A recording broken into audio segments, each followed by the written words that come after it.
Hello everyone, welcome to study Chakra. इस video में मैं एक मैथमेटिक्स का टॉपिक स्टार्ट कर रहा हूँ जिसका यूज़ हम लोग फिजिक्स में करने वाले हैं। इस पूरे टॉपिक को हम एक साथ बोलते हैं कैलकुलस, राइट। और कैलकुलस में मेनली हम लोग दो टॉपिक पढ़ेंगे, दैट इज़ डेरिवेटिव और इंटीग्रेशन, जिसका यूज़ हमको पूरे फिजिक्स में होने वाला है। कैलकुलस का जो डिस्कवरी किया था वो एक बहुत महान साइंटिस्ट जिसका नाम आपने सुन रखा है, न्यूटन ने किया था। क्योंकि फिज़िक्स की गाड़ी कहीं जाके अटक गई थी और कुछ ऐसे डिफ़िकल्टीज थी या कुछ ऐसे प्रॉब्लम्स थे जिसको हम लोग सॉल्व नहीं कर पा रहे थे। तो बाद में फिर कैलकुलस न्यूटन को लगा कि इसकी डिस्कवरी ज़रूरी है और बाद में एक मेथड तैयार किया गया मैथमेटिक्स में जिससे हम उन प्रॉब्लम्स को सॉल्व कर पाएँ। तो इस वीडियो में हम लोग डेरिवेटिव पढ़ने से पहले, बेसिकली पहला टॉपिक हम डेरिवेटिव स्टार्ट करेंगे, लेकिन उससे पहले हम लोग पढ़ेंगे फंक्शन के बारे में और स्लोप के बारे में इस वीडियो में, और नेक्स्ट वीडियो में डेरिवेटिव का इंट्रोडक्शन होगा। ठीक है, स्टार्ट करते हैं। फंक्शन क्या होता है वो देखते हैं। देखो, हम लोग यहाँ पे भी वेरिएबल्स की बात करते हैं। जैसे अगर सपोज करो मैंने एक इक्वेशन लिख दिया, आपने इक्वेशन पढ़ा होगा, और इक्वेशन में मैंने लिख दिया y is equal to x plus 5, ऐसा हमने कोई इक्वेशन लिखा। अब इस इक्वेशन में ये जो x और y यहाँ पे ले रखा है, इसको हम लोग बोलते हैं वेरिएबल्स। वेरिएबल्स का मतलब क्या होता है कि इनके वैल्यूज कांस्टेंट नहीं होते, फिक्स नहीं होते। ये कोई भी वैल्यूज ले सकते हैं, बहुत सारे वैल्यूज, डिफरेंट वैल्यूज ले सकते हैं x और y। जैसे कि अगर सपोज करो इस इक्वेशन में मैं x इज इक्वल टू 1 डाल दूं और यहाँ पे x इज इक्वल टू 1 डालूंगा तो y का वैल्यू हो जाएगा 6।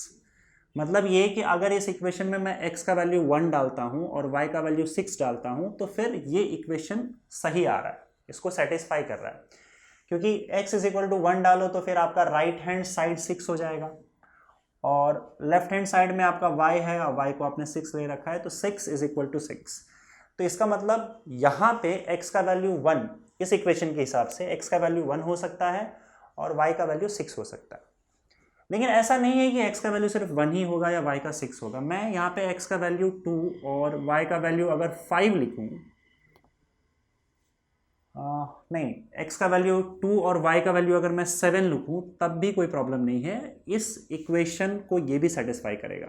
x का वैल्यू 2 डालो, y का वैल्यू 7, तब भी यहाँ पे ये इक्वेशन यहाँ इस वैल्यूज़ को ले सकता है।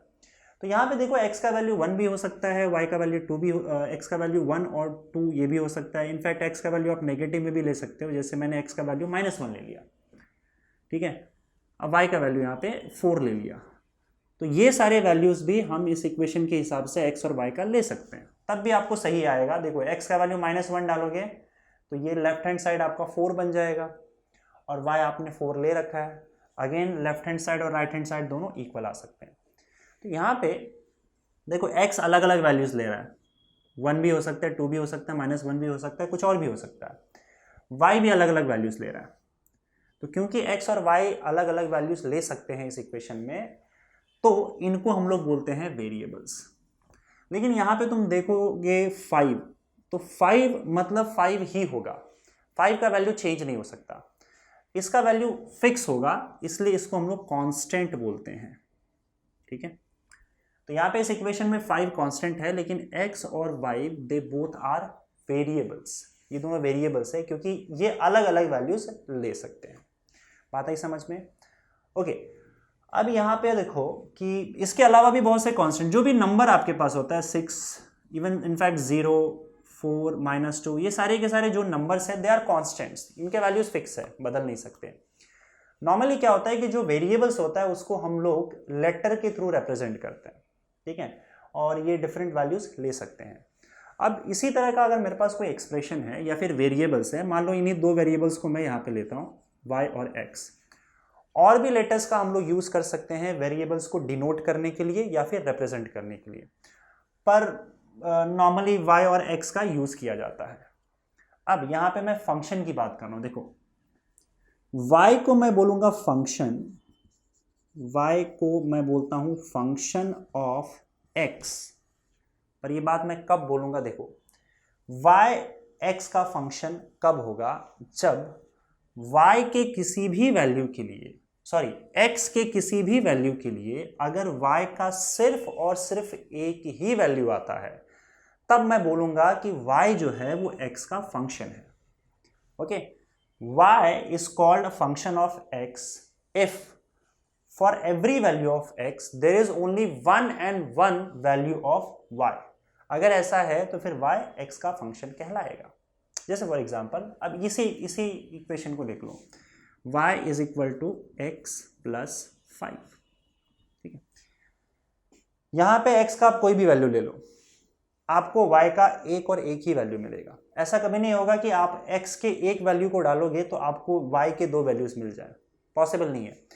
x का वैल्यू हमने अगर वापस यहाँ पे 1 रखा तो y का वैल्यू आपको 6 मिल जाएगा। x का वैल्यू 2 रखोगे तो y का 7 ही मिलेगा, इसके अलावा y का कोई दूसरा वैल्यू नहीं मिलेगा, है ना। x का वैल्यू -1 रखोगे तो y का वैल्यू 4 ही मिलेगा।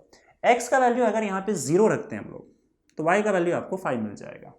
x के किसी भी एक वैल्यू के लिए आपको y का सिर्फ और सिर्फ एक ही वैल्यू मिलेगा। तो यहाँ पे मैं बोल सकता हूँ कि ये जो है y इज अ फंक्शन। यहाँ पे y क्या है, फंक्शन है, किसका, x का फंक्शन है। ठीक है, तो x के वैल्यूज में डालूंगा तो मुझे y का वैल्यू मिलेगा, x के एक वैल्यू के लिए y का एक वैल्यू। कोई दूसरा यहाँ पे इक्वेशन या एक्सप्रेशन देखते हैं। जैसे मैंने लिखा y is equal to 2x²।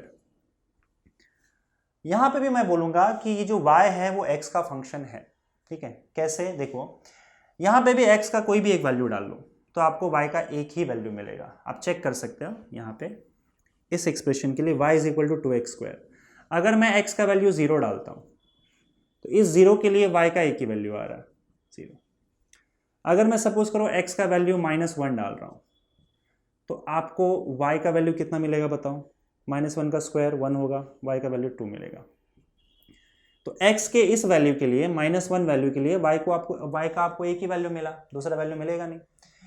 उसी तरीके से अगर मैं x इज इक्वल टू +1 डालता हूं, या सिर्फ 1 लिख रहा हूं यहाँ पे मैं, x इज इक्वल टू 1 डालूं तो इस केस में भी आपको y का वैल्यू 2 मिलेगा। तो अगेन x के इस 1 के लिए एक वैल्यू के लिए आपको y का एक ही वैल्यू मिल रहा है। समझ में आ रहा है। अब देखो ये यहाँ पे हो सकता है x का -1 डालोगे तब भी आपको y इज इक्वल टू 2 मिलेगा, और x का वैल्यू 1 चूज कर रहा है तब भी आपको y का वैल्यू 2 ही मिल रहा है। तो मतलब x के दो वैल्यूज के लिए मुझे सेम y मिल रहा है, उसमें कोई प्रॉब्लम नहीं है।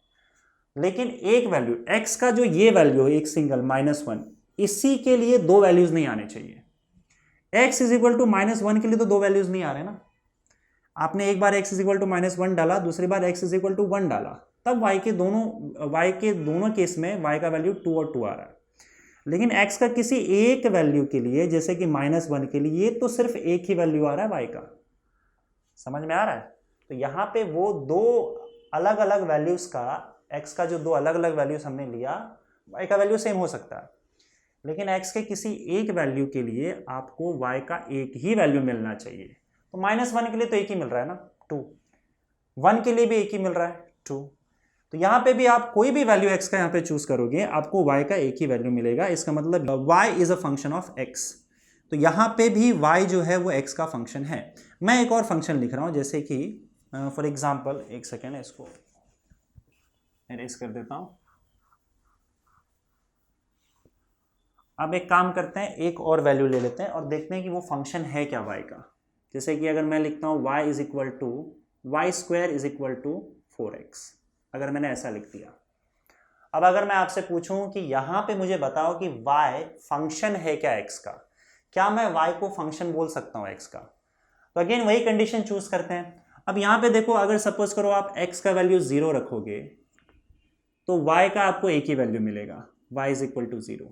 लेकिन ये कंडीशन सबके लिए, हर एक वैल्यू के लिए वैलिड होना चाहिए x का। अब एक काम करते हैं, x का वैल्यू हम लोग यहाँ पे 1 रख देते हैं। ठीक है, x का वैल्यू अगर 1 रखोगे तो क्या आएगा आपको बताओ। For x is equal to 1, y² is equal to 4 हो जाएगा, right. y² is equal to 4 होगा तो y का वैल्यू आपको +or-2 मिल जाएगा। इसका मतलब x इज इक्वल टू 1 रखोगे तो आपका y का वैल्यू क्या आ रहा है, +or-2, मतलब y का वैल्यू 2 भी आ रहा है और y का वैल्यू -2 भी आ रहा है। तो एक ही x के लिए आपको y के दो वैल्यूज मिल रहा है।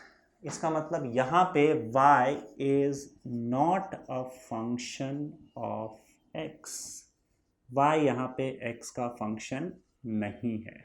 बात आई समझ में? क्योंकि एक ही x के लिए आपको 2 y के वैल्यूज मिल रहा है, तो कंडीशन यहाँ पे फेल हो गया।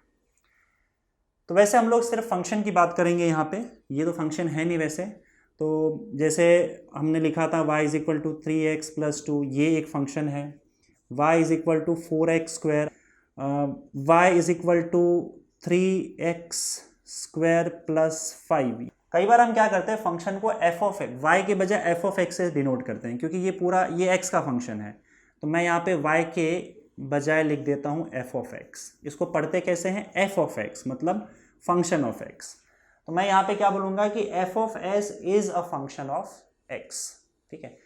क्योंकि देखो y की जगह पे ही हम f ऑफ x लिख देते हैं और कुछ नहीं, राइट।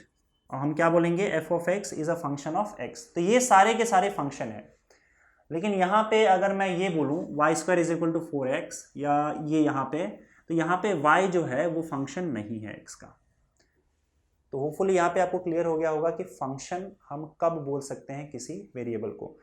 अब यहाँ पे इस फंक्शन को पकड़ते हैं, इसमें 2 पार्ट होता है, उसको हम लोग डिस्कस कर लेते हैं। जैसे कि मैंने यहाँ पे एक फंक्शन का एग्जाम्पल लिख दिया, y is equal to 2x square. यहाँ पे कौन किसका फंक्शन है, y फंक्शन है x का, ठीक है। यहाँ पे देखो हम x के वैल्यूज को अपने हिसाब से चूज करते हैं, ठीक है। तो x का वैल्यूज जो है वो फ्री है, इंडिपेंडेंट है, आप x के वैल्यूज को चूज कर सकते हो।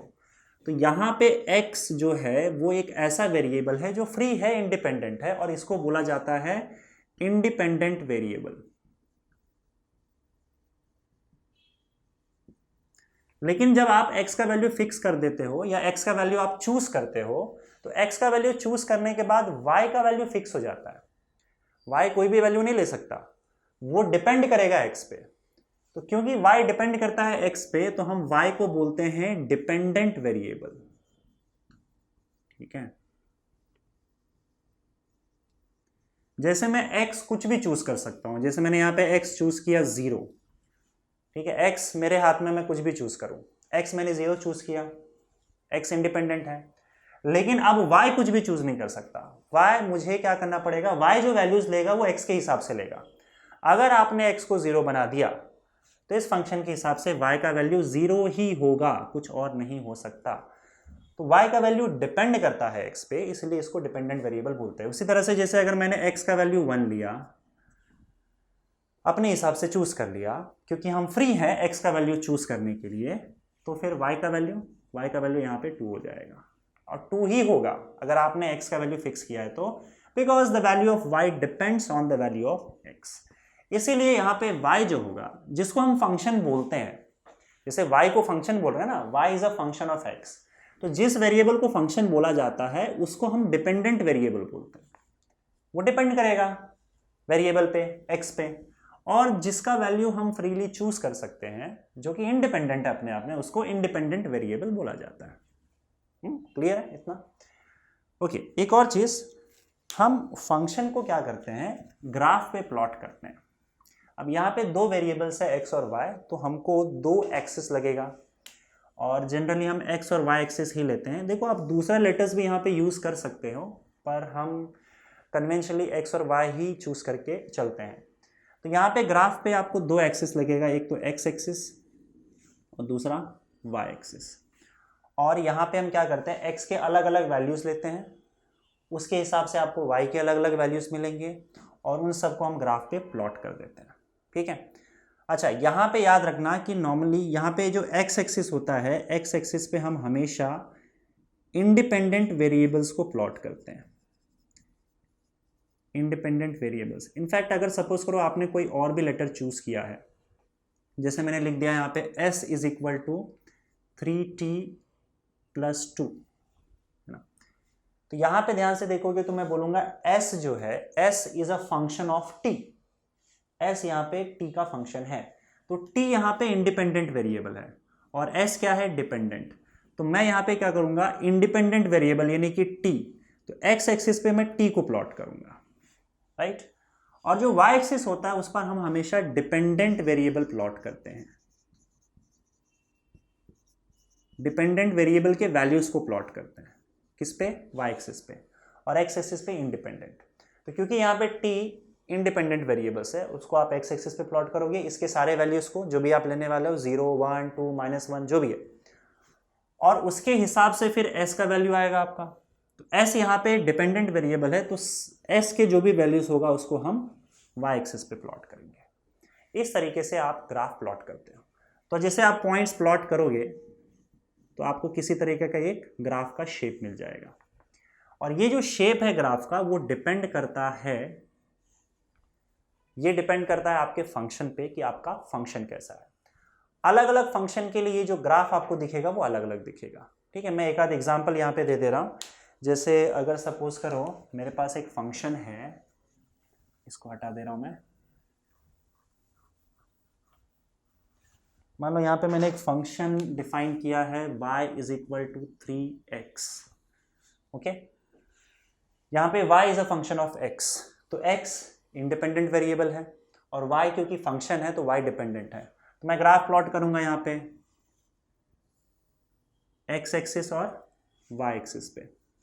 x एक्सिस पे मैं वेरिएबल x का वैल्यूज प्लॉट करूंगा और y एक्सिस पे y का वेरिएबल। तो यहाँ पे जैसे कि ये आपका ओरिजिन है 0, यहाँ पे मैं 1 ले लेता हूँ, 2 3 4 5, तो ये x के वैल्यूज़ हो गए। उसी तरह से यहाँ पे अगर मैं देखूँ तो ये वैल्यूज़ में 2 4 6 8 10 ऐसे ले लिया मैंने। ठीक है, अपने हिसाब से स्केल एडजस्ट कर लिया, 12 और भी जा सकता है। तो ये y के वैल्यूज़ है।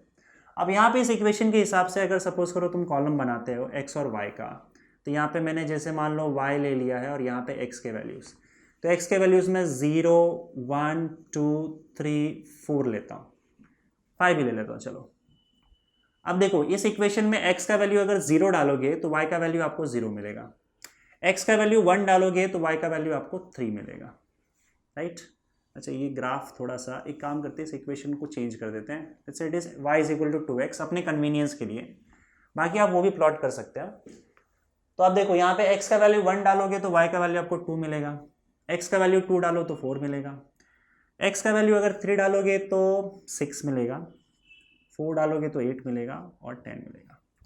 अब ग्राफ कैसे प्लॉट करना है, देखो x एक्सिस पे 0 और y एक्सिस का 0, यानी कि आपका जो पहला पॉइंट है वो 0,0 है, x एक्सिस पे 0 y एक्सिस पे 0, तो ये आपका पहला पॉइंट आ जाएगा ओरिजिन पे, क्योंकि दोनों 0 है।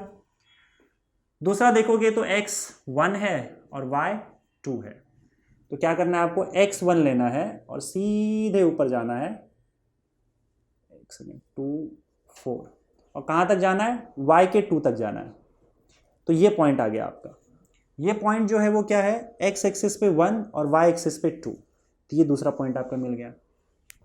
तीसरे पॉइंट में देखो x का वैल्यू क्या है 2, y का वैल्यू 4, तो x का वैल्यू 2 और कहाँ तक जाना है, y के 4 वैल्यू तक, तो ये आपको दूसरा पॉइंट मिल गया। उसी तरह से x का वैल्यू जब 3 प्लॉट करोगे तो y का वैल्यू 6 आएगा, तो ये आपको ये पॉइंट यहाँ आ जाएगा 3,6, x एक्सिस का 3 y एक्सिस का 6।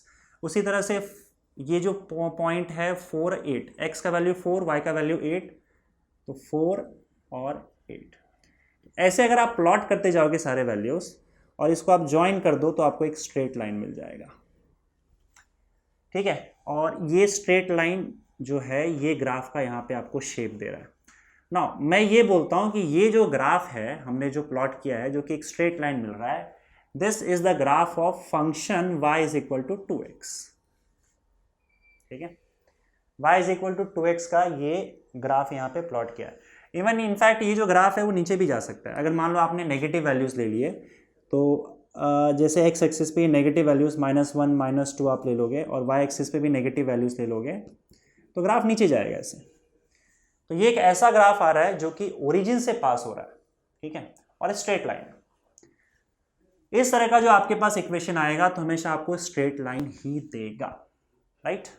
और भी तरीके के ग्राफ या और भी शेप वाला ग्राफ आपको दिख सकता है। जैसे x के वैल्यूज में ऐसे रहने देता हूँ, अगर मैंने मान लो फंक्शन बदल दिया, फंक्शन यहाँ पे कुछ और ले लिया, तो आपका ग्राफ का शेप भी बदल जाएगा। अभी स्ट्रेट लाइन था ग्राफ, अभी अगर मान लो मैंने फंक्शन ले लिया y is equal to 2x²।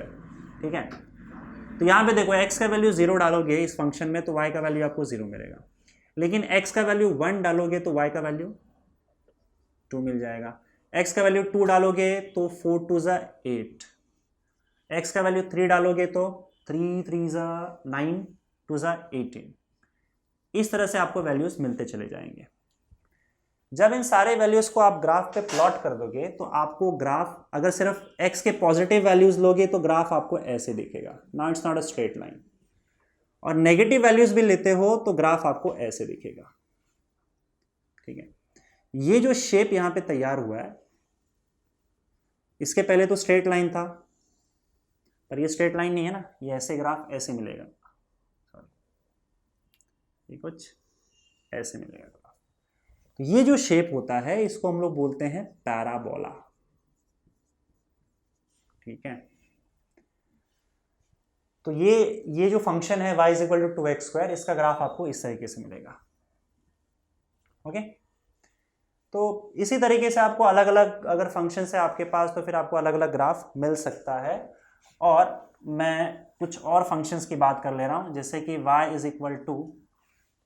= अगर मैं sin x लिख दूं तो अगेन यहां पे y is a function of x। ठीक है, इसका ग्राफ जो आपको मिलता है वो कुछ इस तरीके से मिलता है, पॉजिटिव के लिए ऐसे मिलेगा और ये ऐसे मिलेगा, ये एक्स एक्सिस और वाई एक्सिस। अब ये शेप एकदम ही अलग है। एक फंक्शन के लिए शेप आपका स्ट्रेट लाइन था, ये फंक्शन मैंने लिखा तो इसके लिए ऐसा आ गया, और इसके पहले हमने देखा था पैराबोला वाला ग्राफ। तो आपका फंक्शन कैसा है उसके हिसाब से आपको उस ग्राफ का शेप मिल जाएगा। अगर ग्राफ आप प्लॉट कर रहे हो तो आपको फंक्शन के हिसाब से उसका ग्राफ पे शेप मिल जाएगा। ठीक है,